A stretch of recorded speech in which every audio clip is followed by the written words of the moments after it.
Alright everyone, welcome back to Oregon Farmers. And today was, well, technically wasn't the first day of harvest, and we got a little wind here, so it might get a little bit annoying. But it technically wasn't the first day of harvest. My brother was out there walking the field somewhere to his pickup, which is way over there. We had to harvest his fields first, which was just a small amount. And, well, we got it all ready. Brought it over to my dad's fields. Well, the field that's here right now. And so far, about, I don't know, maybe a day and a half, maybe a little more. We got not much done. Not exactly how much this pivot is. It isn't yielding as good as I thought it would. I was hoping it would do better. But the truck I'm currently in is a truck of the guys who's helping us haul, because we got a long drive, about 45 minutes. 45-minute drive to the dairy, or at least I think it's a dairy. It might be a feedlot. I'm not too sure. I haven't been there yet. And so we've only got one truck and semi.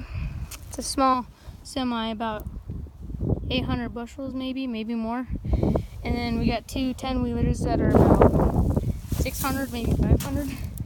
And we just don't think it's worth it to be using those little things to haul a small amount of grain. So we talked to this guy, and he's got two trucks.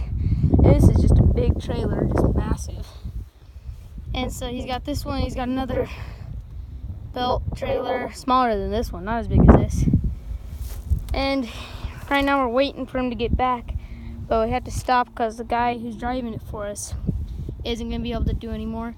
My dad's having to go swath, so me and my brother can't really do it on our own. So we're pretty much shutting down for the day. Once again, sorry for the wind, but we got a 2388 case axle flow combine on a John Deere 22-inch 12-row header, and we had to do that because we couldn't find any case 12-row 22-inch. So we ended up buying that, getting an adapter. And we have our 4850 right down there on the 500 bushel grain cart. So yeah, so far it's been a good day in here with my brother right now. Anyway, just thought I'd give you an update. So yeah, thanks for watching.